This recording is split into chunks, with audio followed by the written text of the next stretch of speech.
こんにちは。皆さん今日はいかがお過ごしですか？マンチェスター日本探検隊の時間がやってまいりました。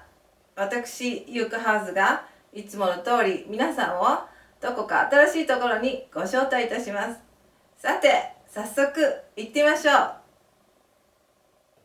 Can I have your name, please? It's Stephen Little. Hi, Steve. So, will you tell me about your society? Well, I belong to the Manchester Model Railway Society, which celebrates its 90th anniversary this year. And it's typical of many British model railway societies. It has a number of members that work in different scales, so different size of model, and different prototypes. So the younger members, some of whom are actually driving trains, model the trains we see every day. Older members tend to model the trains they saw in their youth, so I have some British models from the 1950s and 60s. But more recently I've become very interested in Japanese railways, and so I'm at the moment planning to build a model of Japanese railways. So tell me a little more about the society. How often do you meet? Well, the club that the society's, the club rooms that we've had for the last 30 odd years are open 3 days and afternoons most weeks. But once a month we have a speaker to talk about a particular aspect either of models or of the prototype history of the railways. And occasionally we have special events.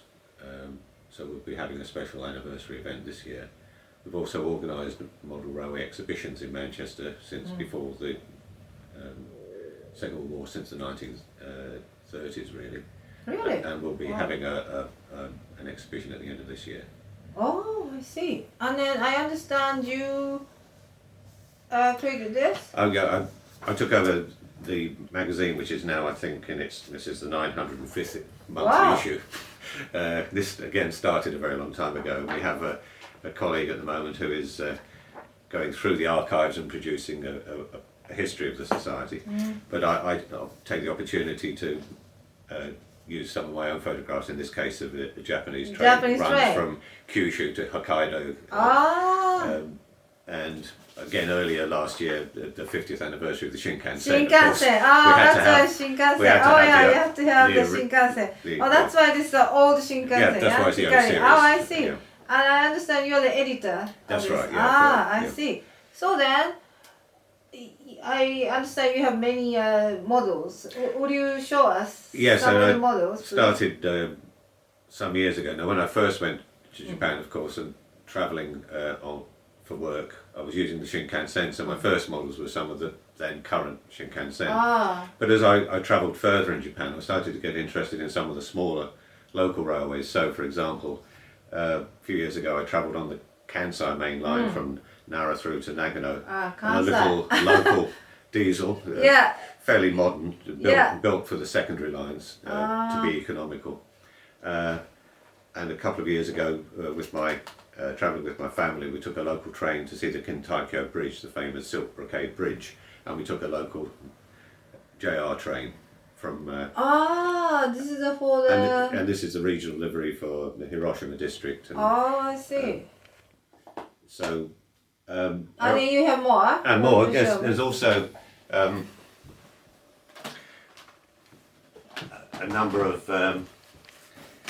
private railways and the different manufacturers of some of these. So this is a model of the Kintetsu Railway, which is one of the larger private railways in the Kansai area. Quite a distinctive livery.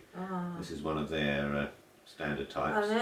And and then another railway which is I think has a very attractive livery, is the Hankyu, which these are Kintetsu. So this is Kintetsu. This is that's Hankyu. And this is Hankyu, which has a very attractive maroon livery. It operates again nice between colour. Kyoto, Osaka, Kobe. And so I want to build a model that shows both the JR lines and then the private lines running alongside. How about this box?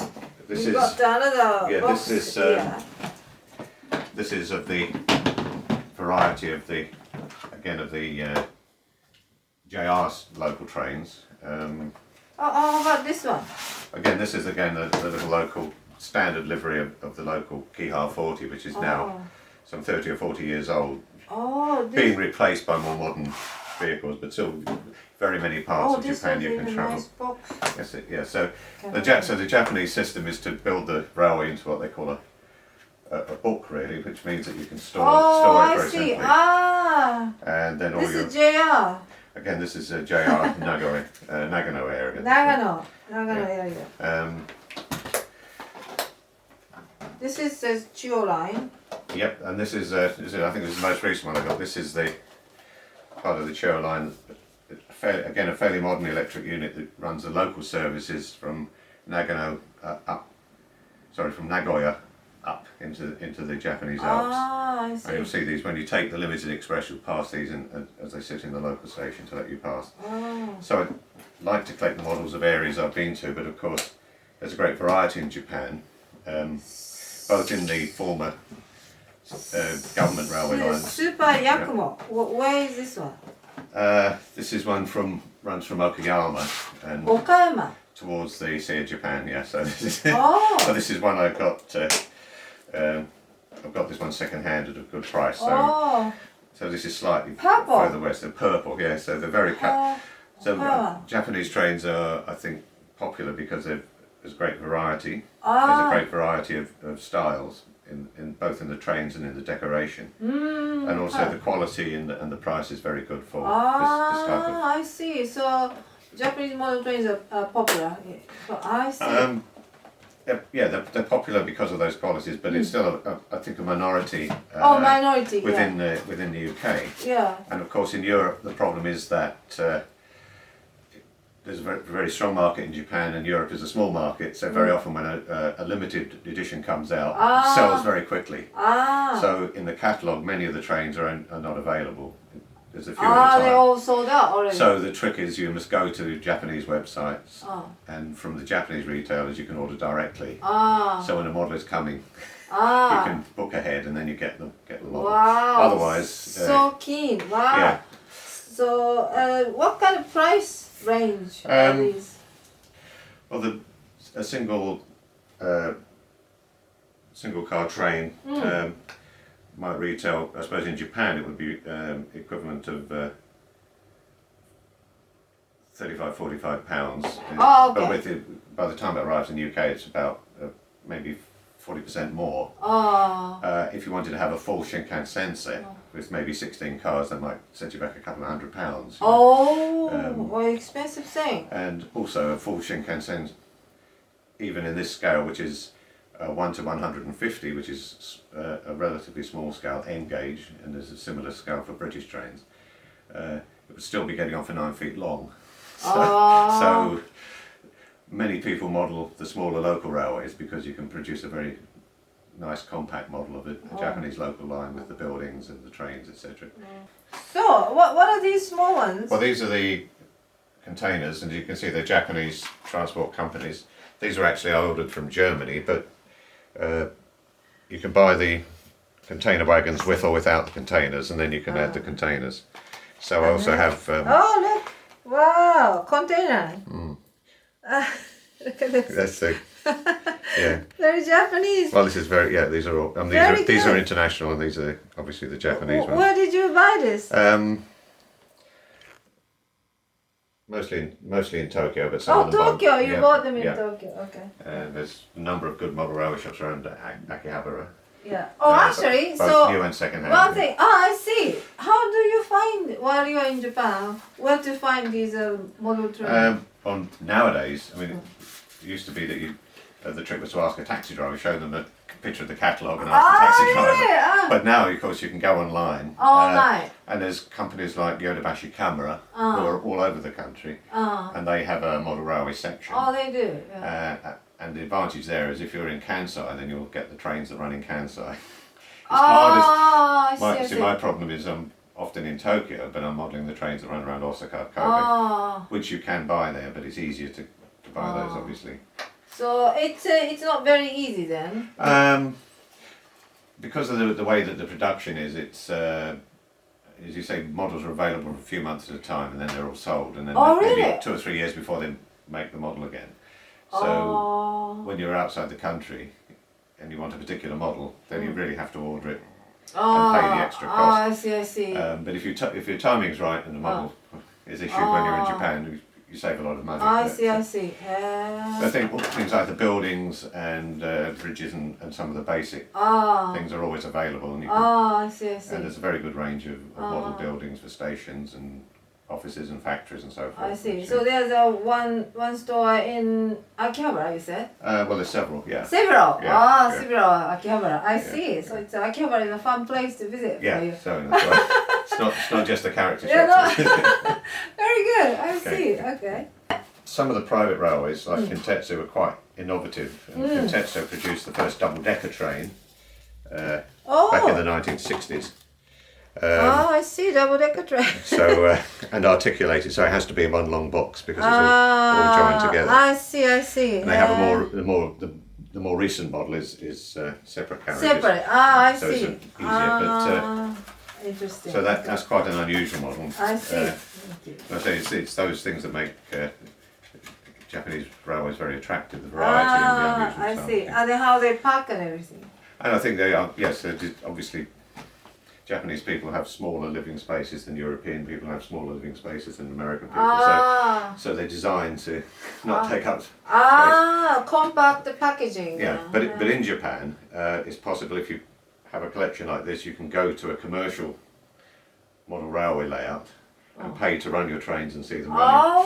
I see. in So that they proper don't have to do select- it at their own home, yeah? Yes. So you don't have space at home and you want to model the long trains, then you can take them I and didn't see know. them and take pictures. Which is Interesting. what you do in a club as well, because a lot of members might not have their own layout, but they bring their trains. Then you can take pictures and videos of your train on the right. I see, okay. Yeah. Steve, I understand you wrote a lot of local trains in Japan. Yeah, how did it happen? Well, it started really going to conferences. You tend to be organised together in a group, and you travel on the bullet train together. But back in 1998, we had a week in the Kansai Science City, which was built deliberately where three prefectures join as a political statement, but unfortunately not close to a mainline station. So we had to commute from Nara, where the hotels were, by 2 local lines on the Kintetsu, then a shuttle bus. And I started to get a feel for some of the local railways. That's when I decided to take the Kansai main line back through the mountains to Nagano. And if you're an independent traveller, if you're making your own trip, then you have the advantage that you're not sort of set in a coach. You know, you might book a trip and it says you'll travel on the Shinkansen from Osaka to Kobe, then you'll go by bus to around the group. When you're on your own, you're on the local train with the local people. You get a very different feel for the country. And so when I went with my family to the Kintaikyo Bridge, we took a little local line from the Sanyo main line, walked from the station to the bridge, from the bridge to another station on the same line, travelled back with all the school children on a little private train to the city. So I see. and again in Hokkaido, going from Sapporo to Otaru and then on to Koichi, at the end of the electric onto the diesel. And again, the single car train going up into the mountains is a very different experience from even travelling on the local trains, obviously in the metropolitan areas. So most of my trips to Japan had been just to Honshu, but 2 years ago I managed to take the train across the bridge to Takamatsu. And in Takamatsu there's a little local railway. And like many of the local railways, they run on a limited budget. So they were very famous for having old trains until recently, even wooden-bodied trains from the 1930s. So I was able to ride in a 1960s, admittedly non-air-conditioned train, but that was okay, it was early in the year. And then to see the wonderful Ritsuren Koen, and then to travel back from there, from the North Gate, on the local JR line. So you can mix the mainstream sightseeing, if you like, with some very interesting aspects of local transport in Japan. And it gives you, I think, a much richer experience. So that kind of older train will be more interesting for people like you. Yeah, I think a lot of enthusiasts like to see the older trains. I mean, they also like to keep up to date with the latest Shinkansen, but I think it's something which we've probably lost in most European countries now because things have become much more organised and modernised. But in Japan, those so-called third sector railways, which have been handed over to local government and separated from the JR commercial operations, have a quality which is only one or two places in the UK that survives. I'm thinking of the Bletchley to Bedford line is one example, and that's going to be modernised very soon. There are more of those in Japan, you think? Oh, very much so. Ah, I see.